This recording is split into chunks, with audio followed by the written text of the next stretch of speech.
Hello everyone, and thank you so much again for joining me for today's lecture. Today we are going to look into skills and training required for job applicants in the field of research analysis.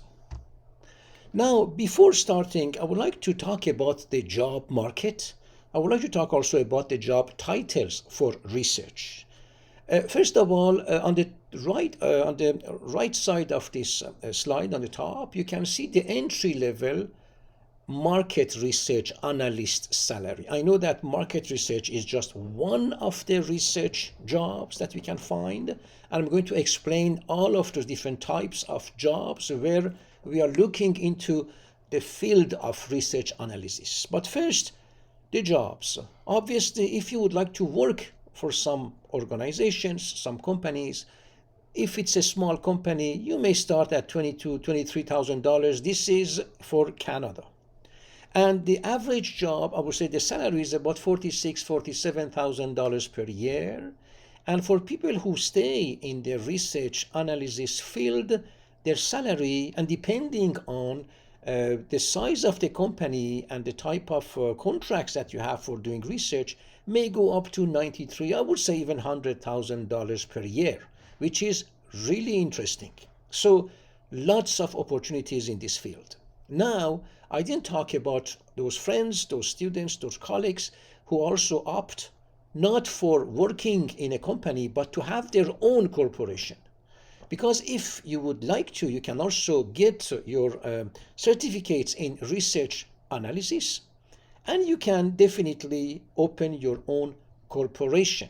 If you want to open your corporation, you can just go to Service Ontario website, and then you are going to search for registration of a corporation. You don't need to have a lawyer or an accountant. You can just start your corporation on your own. You can also learn before, but it will I think cost you about $375, and you can have your corporation.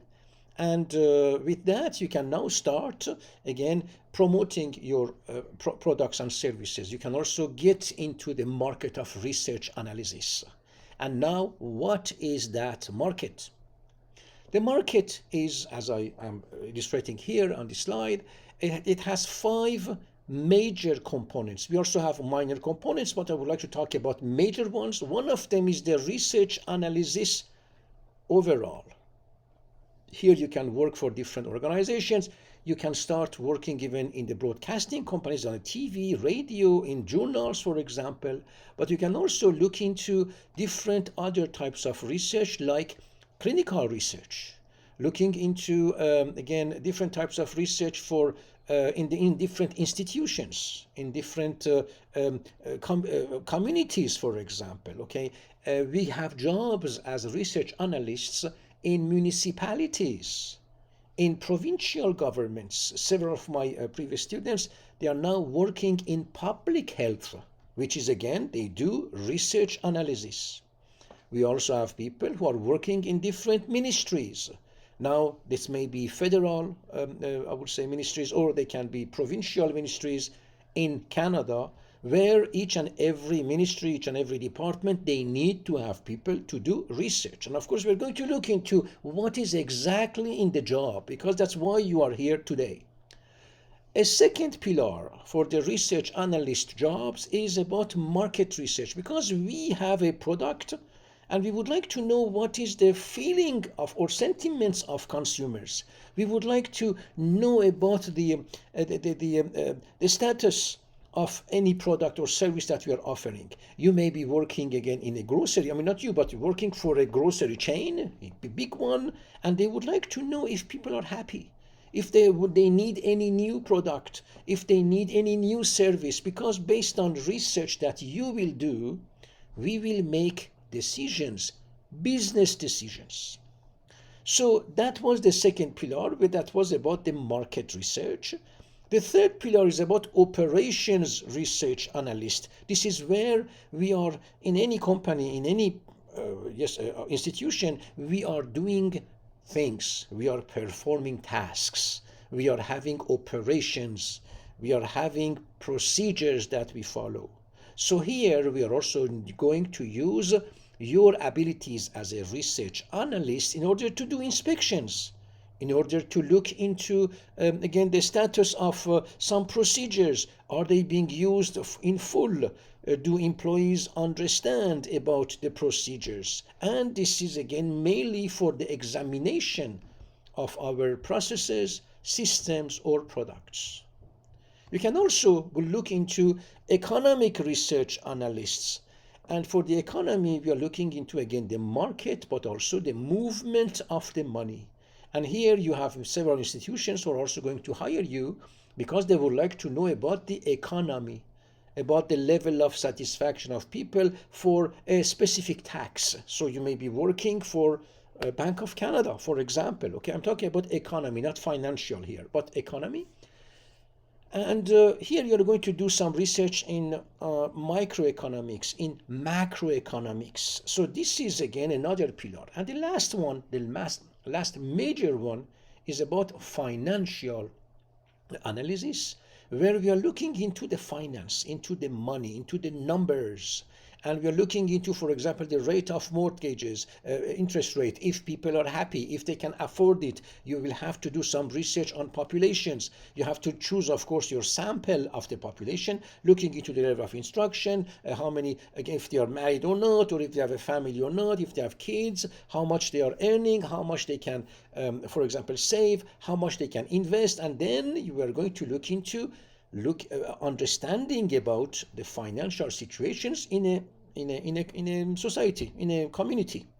And again, overall, based on research analysis, we are going to make decisions. So at the end of the day, we don't hire you just to look into the figures or to grab some data and then to use the data visualization to show that to us. We want you, and you will be hired because you are going to contribute into the process of making decisions in any institution. And this is why this is a well-paid job. Now again, you may be working in a small company, they just started. You may start with low salaries, but the average salary is $47,000 and it goes up to $99,000, $94,000. Still, you can also looking into having a dream, I would say, or a plan in order to also start your own research institution, your own research, I would say, under the a type of corporation, for example. Now, let's look into the focus and responsibilities for someone in research analysis field. I'm going to read the paragraph at the top, and then I'm going to explain the, I would say, the illustration at the bottom of this slide. So data collection analysis, this is about research analysts who gather data relevant to a specific question or problem. Because you have to do research, because we need to find new ways, cheaper ways, higher quality ways to, again, do something, to produce something. And this is why we look into relevance and specific questions. So often from structured sources like surveys, financial statements, or market reports. Now, what are you going to do in research analysis field? You have to use data collection methods.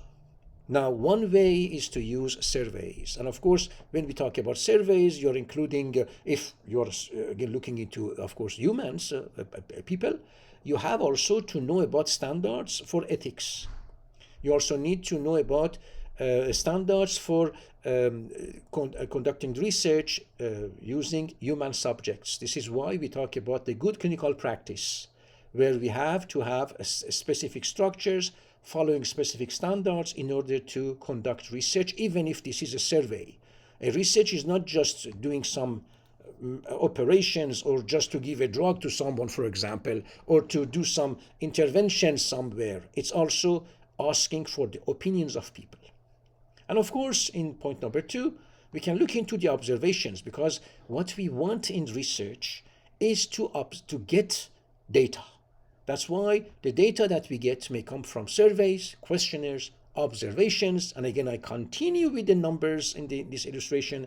The data can come from inspections, from sampling, from interviews that you're going to conduct, focus groups, of course, you heard about that, and experimental and field trials. So we are going to go to a specific place, specific area, and we're going to again gather data. We also can also look into documents and doing analysis related to the data that has been already published, and then to compare that published data with the data that we get as well. We can also, of course, look into the data collection method and the use of technology. So we use the technology tools as well in order to gather the data. Now, this may be an automated way. It may also be a manual. It means that we can have some, for example, some machines, some equipments that are giving us the data, but this is in an automated way. But it can also have people like us who are going to manually look into different types of data that we need in order to do our research. And of course, we can also talk about not just inspections, we already talked about, but assessments. So when we do put in place some procedures, or we're having some products, or we're having even some policies, for example, we are not going to ask people about their opinion, or we are going to assess whether or not a policy that has been now put in place is relevant, is working. So this is one of the focuses and responsibilities of someone who is in, again, a research analysis field. Another focus and responsibility for a research analysis field is about the domain-specific insights. I'm going to read again a few sentences on the top. They analyze data within a particular field, for example, finance, marketing, economics, to identify trends, patterns, and correlations. This is where we talk about different types of analysis and analytics. Analytics is again observation, and this is also a sub, I would say, domain of research analysis. So we look into a data. We may now find out what happened. For example, you did put a drug on the market and people are not happy now. They are looking into a product which is better. But what is that better means? Maybe it's less expensive. Maybe it's a product, a drug, for example, with less adverse drug reactions. Maybe it's a product that is maybe a tablet and not necessarily an injection, which is invasive and some people do not like it. So we would like to see what happened.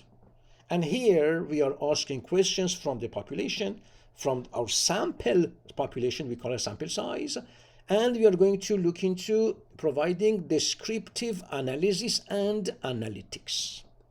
Then, based on the data that we already grabbed from, again, a specific community, for example, or a source, we are going to explain what, why it did happen.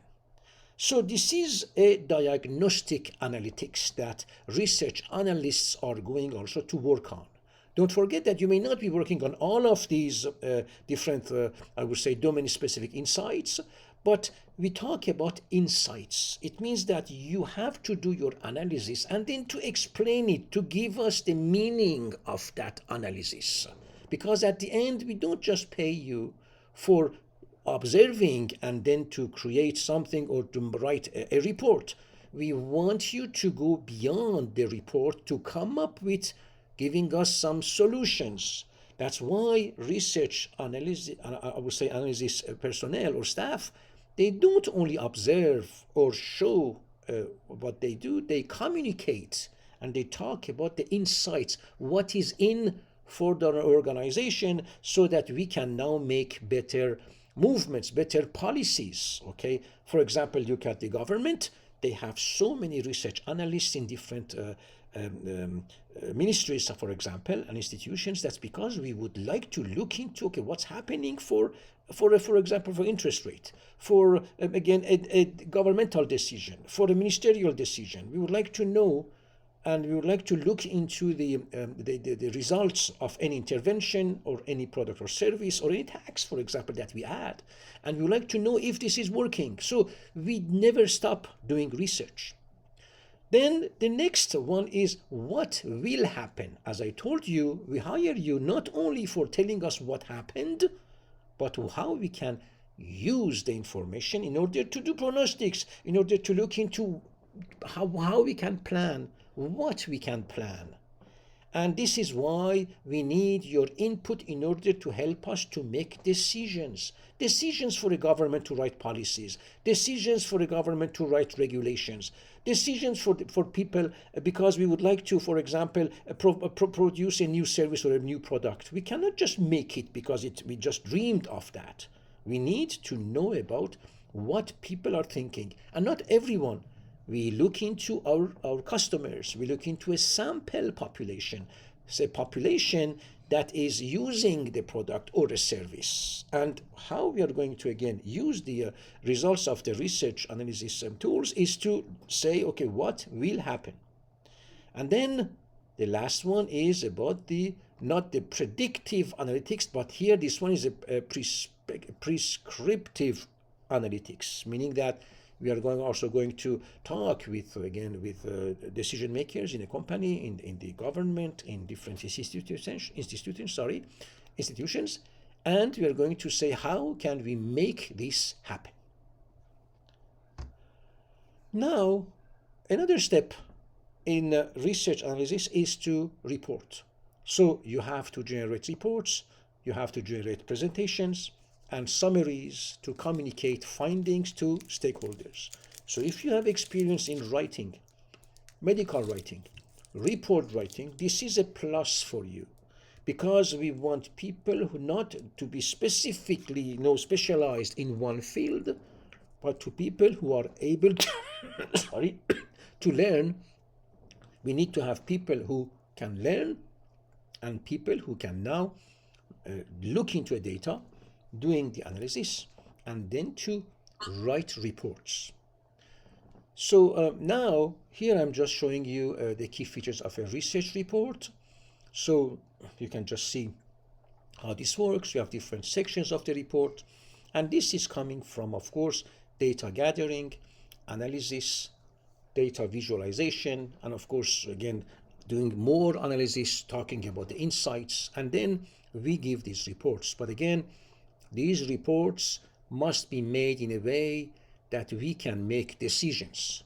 We don't just want to see what has been done or what is happening. We want to use this in order to make decisions for the future. Don't forget that. So when you gather data, it must be from the right sample size, the right population. We must ask the right questions. Those research must be done under the regulations that are in place for ethics, for different type of standards, so that we can use them, we can rely on these reports. Now, let's talk about support decision making. It's to provide actionable recommendations based on data analysis to inform business strategies or research objectives. Now, what is very interesting in research analysis field is that we hire people who are able to ask the right questions, to choose the right populations, to choose the right methods and methodologies, and then to come up with reports that are easy to understand for people who are not even in the field. So we have to make it understandable by people. This is an art. It's not anymore a science. It goes beyond science. It's a mixture of science and art. So on the left, you see one of the very famous reports that we call pestle analysis. At the end, I would say, of the cycle that we have in any research activities, we do look into the pestle analysis. So we are going to look into our data. We do the analysis of our data based on the political factors. So P standing for political. Then we look into our data based on economic factors. E standing for economic. Then we look into our data with another pair of glasses. We talk about social factors, and we are going to, of course, use that, S standing for social. Then we look into technological factors, T standing for technological.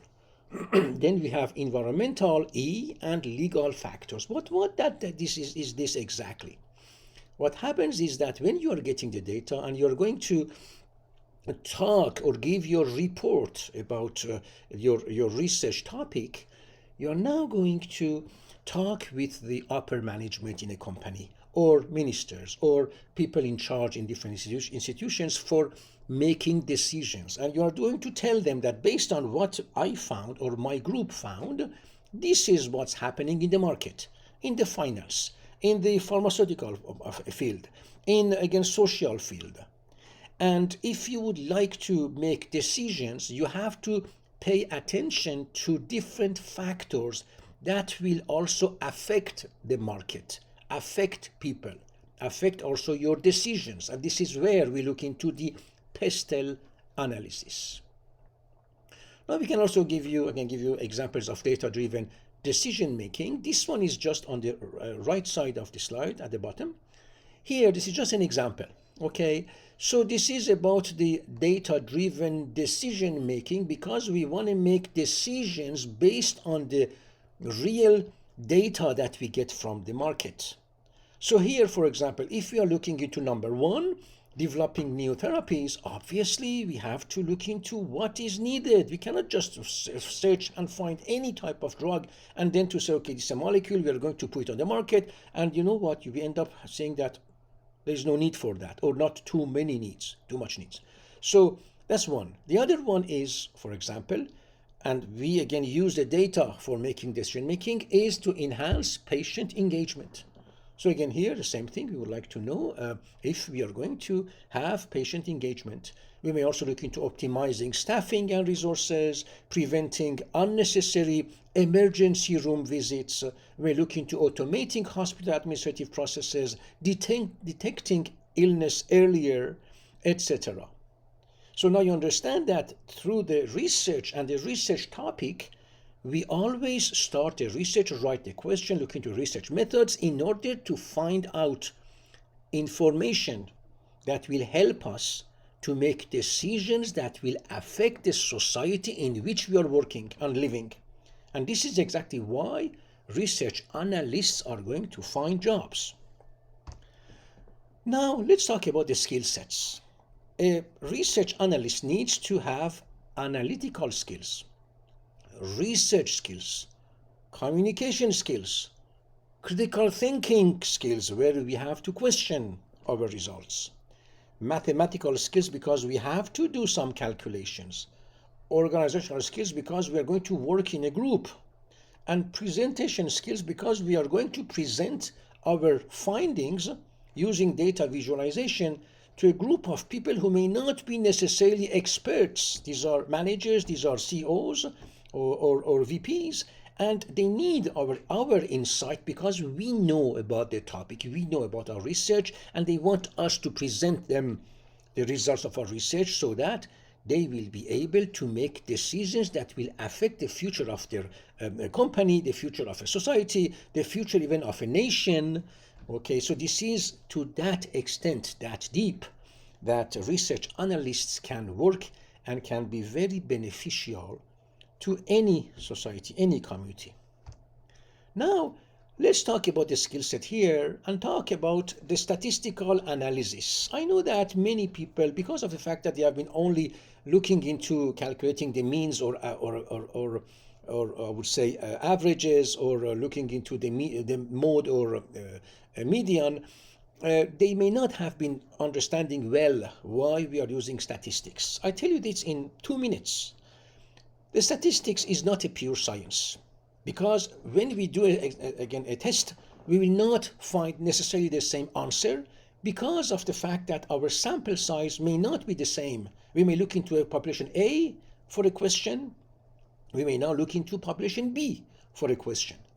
And for both, even if we have the same research question, we may not have necessarily the same answers. Okay, it's okay, we understand about that. But again, we use statistics because we are dealing with a group of data, set of data we have to explain the data. We have to look at the trends. We have to do some tests in order to say, look, we have been looking into a phenomenon or a result of an intervention in one population before or after, or maybe looking into intervention in two different populations, no relationship with populations, but there's the same interventions, and we would like to know if the intervention is statistically significant. So what you can see on the left side, in the middle of the slide, you see the distribution of the data. So in the middle, you see a bell-shaped curve, which is showing, or it's a symmetrical distribution that we call a normal distribution. And you see on left-hand side of the normal distribution what we call skewed distribution. And what happens is that depending on the distribution of the frequency of the data that we observe, that we obtain, we may now have distributed normally and the data that is not distributed normally. Now what happens is that for any normal distribution, we are going to use parametric tests, and for any non-normal distribution, so skewed distribution, we are going to use non-parametric tests. So what you can see on the right side, bottom of right side of this slide, is about, again, the entire statistics. Of course, you may have more tests, but I just chose this slide because this is, again, enough for our presentation today. We can see that we can have paired data or unpaired data. You can see on the left and the side. And then we will see that depending on the distribution of the data, you may use parametric or non-parametric tests. For example, if you're having a normal distribution, you can use t-tests. But if you don't have a normal distribution, you cannot use a t-test. You have to use a Wilcoxon test.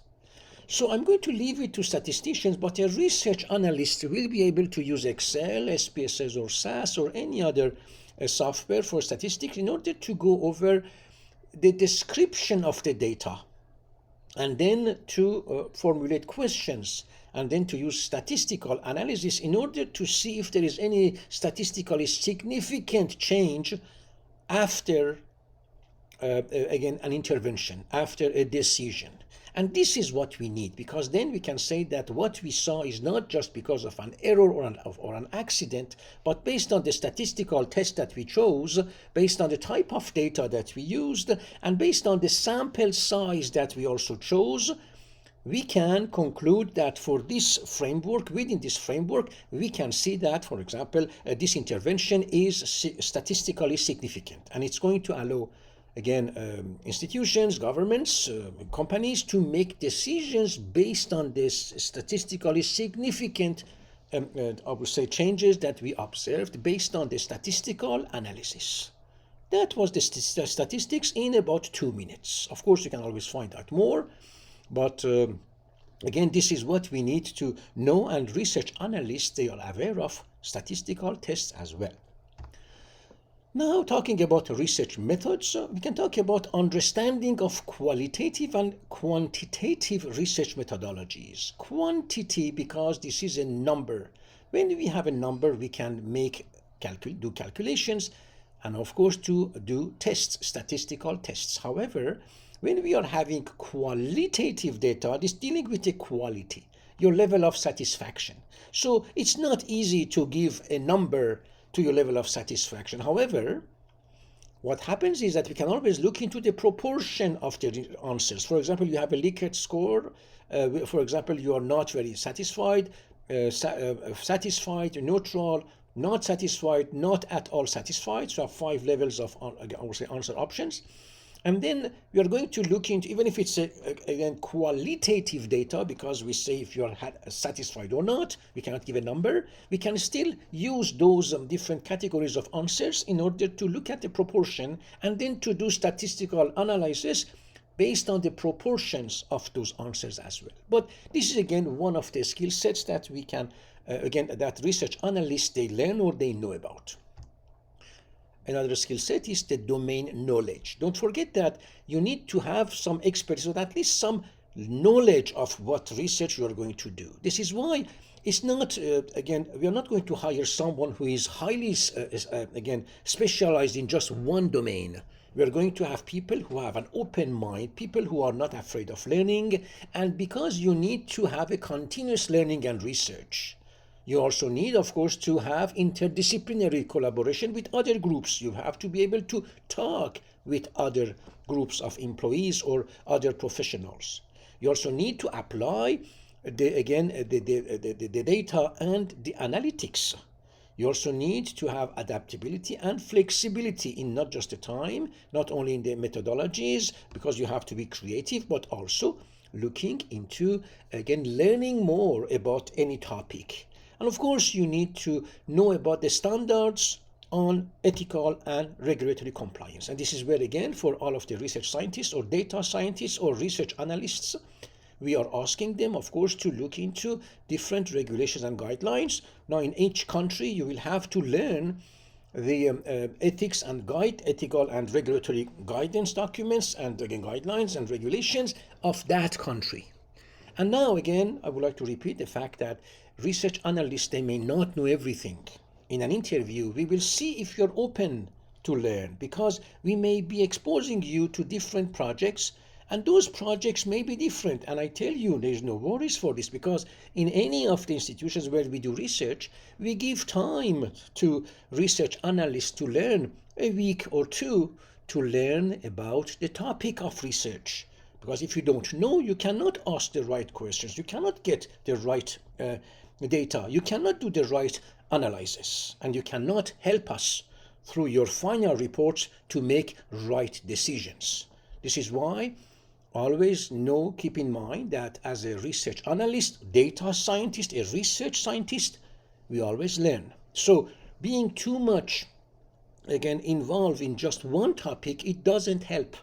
What helps us is to say that I can learn and I can go deeper into each topic. I need, of course, some time, a week or two, to learn more so that I will be able to understand different principles and then to ask the right questions. So what we need in you is the skill that you have to do research. This is why we talk about the skill set. Of course, the very important, I would say, skill is to communicate. So communication skills and data visualization. So it's the ability to present data findings clearly to non-technical audiences. We already talked about that, and I told you that as a research analyst, we need to gather data. Now, it may be primary data from our own research through different methodologies. It may be secondary data from already published literature and, again, different statistical analyses. And then we will have to now be able to prepare reports. And those reports, they must be clear not in a specifically technical way, but in a way that even non-technical audience, such as the CEOs, VPs, again, everyone don't know everything, okay? We need to be able to communicate with different teams, because those teams, they need to make decisions based on the analysis that we have done. So this is why it's important to, again, have these skill sets in research analysis field. So thank you so very much again for joining me for today. If you would like to look into further to some certifications or looking into different, I would say, looking into different source of information, okay, you can always go to the Crown College of Canada website, which is, again, at the bottom here, is www.crowncollege.ca. And again, I would like to tell you again that this presentation has been done by myself, and of course this is for representing the Crown College of Canada Corporation and the Crown Medical Research and Pharmaceutical Sciences College of Canada.